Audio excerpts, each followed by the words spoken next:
This is where my entire game dev journey started. Like, I was introduced to video games very early on, and oh my god, these images are so cute. This is Bonus Man, one of the first games I've ever created. And this is You Snail, the game I'm working on right now. In this video we're gonna have a look at every single game I've ever made. All the way from crap like this to really cool stuff like this. And this. That's my first two-word sentence, Butterpielen, which in English basically means playing computer games.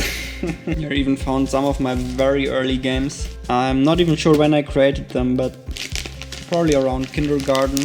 Here, some of my first paper games. Here, that's a labyrinth puzzle. These paper games are basically the way to make video games when you don't know how to make video games. See, something definitely happened in this labyrinth. I'm not sure exactly what. All I know is that this is the room where I created my first games. We had a PC here back then, and my dad introduced me to a program called Game Maker. Who knows why, but as a matter of fact, if he hadn't, this video and all the games you're about to see wouldn't exist. My dad is a programmer, so he knew how to get me started, but obviously it took me a while to get a hang of it. That's why you can't aim in Bonus Man. Whenever you press the fire button, you just shoot into a random direction. Back then, a lot of my friends were playing these games, so I was super proud.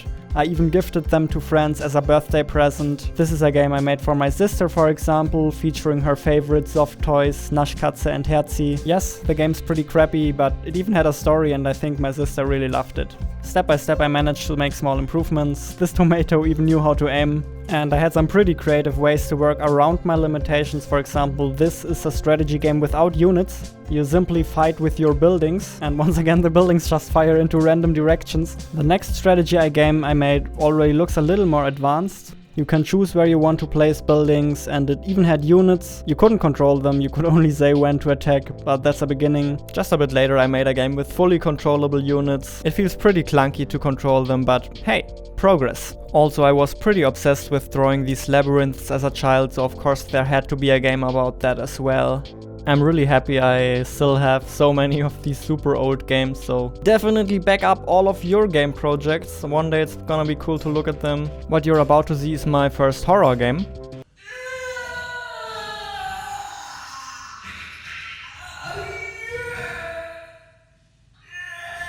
I'm not entirely sure, but I bet this is the game I made after playing Plants vs. Zombies. Slowly but surely I became capable of making more and more complicated games, so this is where my tower defense phase started. Needless to say, I never struggled with math at school. If you want your children to be good at math, let them make video games. That's my parenting advice right here. This is Brain Killer 3, no idea where Brain Killer 2 and 1 went, but I still love playing this game. It has some amazing puzzles, still holds up very well today. Here's another defense game where you pre-place all of your defenses and then watch hordes of enemies run into it. Some of my games started opening up a little bit and became more open worldish and less linear. This right here must have been around the time where my friends started playing Jetpack Joyride on their first mobile devices. This is when I became interested in a little more advanced tech like procedurally generated levels, lighting. This is another runner with procedurally generated levels, for example. I already had my German YouTube channel teaching people how to use Game Maker. I think I managed to get a lot of young kids into game development back then, which is very exciting. If you've been around back then you probably remember this Nyan Cat game, which has a very cool mechanic. You can kill enemies with the rainbow, and it also attracts candy, so it's a multi-purpose mechanic.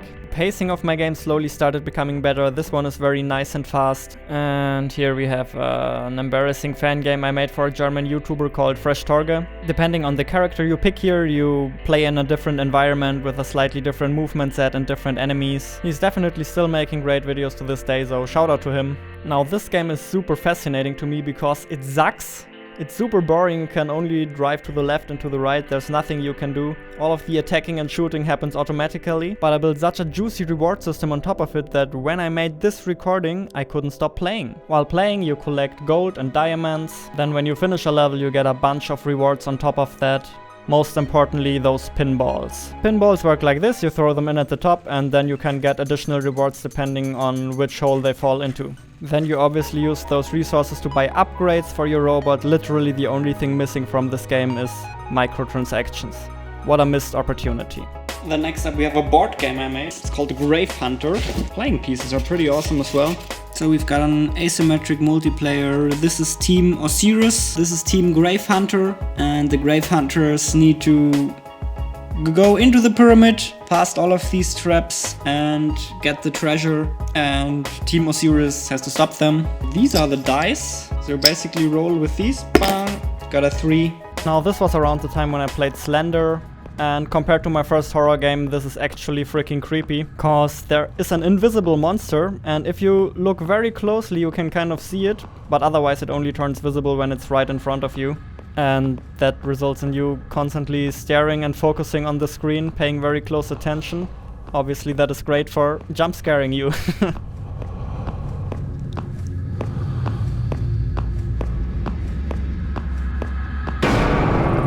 Now here's the point where my game ideas slowly but surely start becoming more interesting. This is a game called 15 Second Space War. It's actually a fully functional online multiplayer game where both players simultaneously record the movement of a unit and then both of those units get played back at the same time. The game goes over multiple rounds and all of the old units, all of the old recordings still stay there. So over the course of the game you get a full-on space war where every single spaceship is actually one you recorded yourself. Then in this mobile game you protect yourself by hitting enemies with a bouncy ball. Unfortunately it's an unfinished project, but it feels great. My tower defense game started evolving. I kept making them because, yeah, I love tower defense.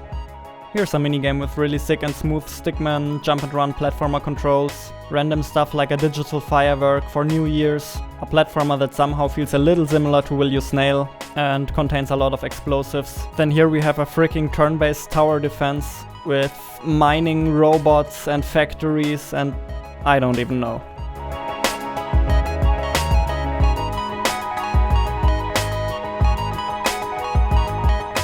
This game is pretty interesting as well, cause it has procedurally generated puzzles. The goal is to create the flower pattern you see on the right, and you do that by controlling the wind and blowing the seeds into different directions.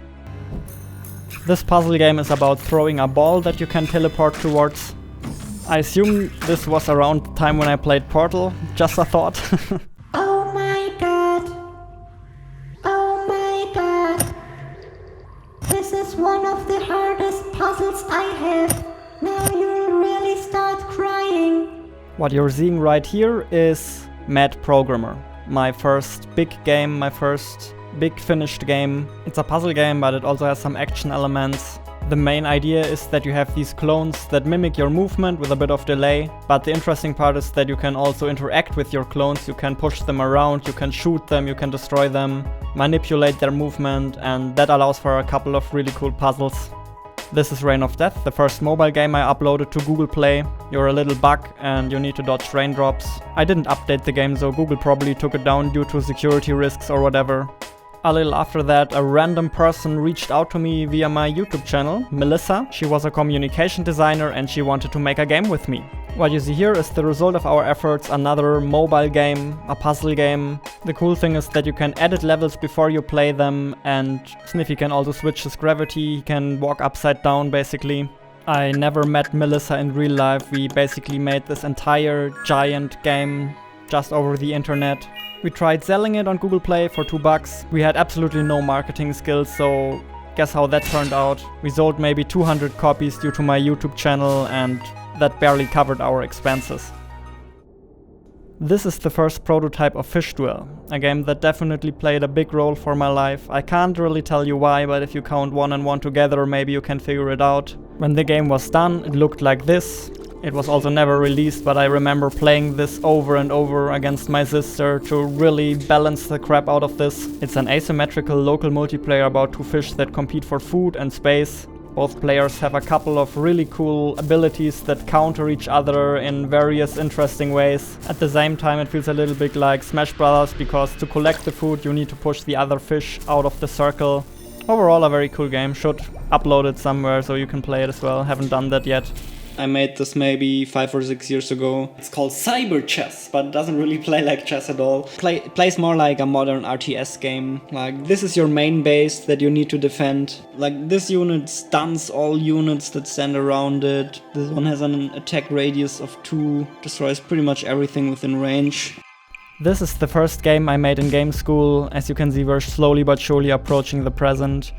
I obviously did not make this game alone. This was a 3-man project, and we got a lot of help from our professors as well. It was also the first time and also the only time I won an award for one of my games. 3rd place in the German Multimedia Wettbewerb. This is definitely an interesting time because obviously during game school my ability to make games skyrocketed. This is my first game jam game ever that I once again didn't make alone, of course. Obviously I also kept making weird game maker prototypes, but with very interesting mechanics most of the time. Here is a co-op puzzle game, for example, where you can pass these magical eyes to your friend if you have line of sight. Once again, a pretty cool multi-purpose mechanic because those same eyes are also what allow you to walk through fire and open doors. Here's another game jam game about shooting cows in space. It's called Catapult. Another game jam game about visiting a game jam. And another game jam game where you're Santa and you have to transform a desert into a snow landscape. Once again, made all of these in a team, so I'm not trying to take credit for the graphics, for example. Mostly did the programming. Here's a digital board game I started making with one of my friends. Unfortunately, we couldn't finish it because I quit. I felt like the amount of voice lines were getting out of control, and I was also working on a different project, which I'm gonna show you next. Ja, macht dir dein Stuhlgang Spaß? Leider verbringst du den ganzen Tag auf der Brücke und kannst nichts anderes mehr machen. The game I was working on was Spoontastic Baby, a mobile game about feeding a baby that is possessed by the devil. It spits fire, it shoots at you with laser eyes. It's a cool little idea, but unfortunately it's only fun for about 3 minutes and then it gets boring. It's not a game I'm very proud of, let's just be real here. What I am proud of is this game right here. It's called Cake Shift and it's another university project. If you've ever been looking for a cool multiplayer PvP game, look no further.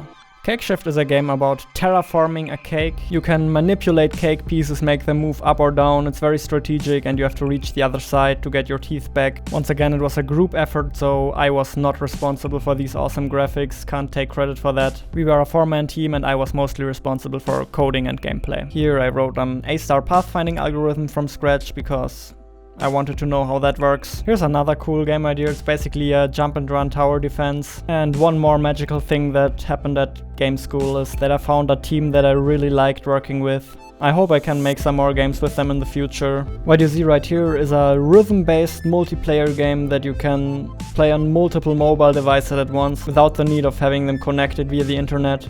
I also made this awesome VR game with them in a 3-week university game jam. And I even made another game with those guys that I'm not able to show you yet because we're gonna release it sometime soon. I'm definitely freaking hyped about it and I can't wait to share the game with you, really. What comes next might surprise you because I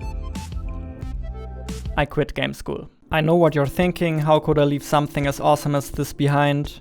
And the answer is, I just had to move on. I knew I didn't want to go into the AAA industry or something like that. I wanted to become an indie developer and I felt for that there were certain things I had to learn, like marketing myself, creating awesome, good quality YouTube videos. And yes, game school could have helped me with that as well, but I think the best way to learn something is to do it, to be a practitioner.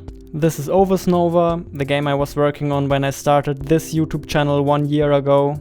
The concept of the game was pretty cool and unique, but unfortunately it was very hard to understand and apparently not very appealing. That's why I dumped the project. Sorry, didn't mean to say that. I mean, I paused the development and I started working on a game that I felt was a lot more promising, You Snail.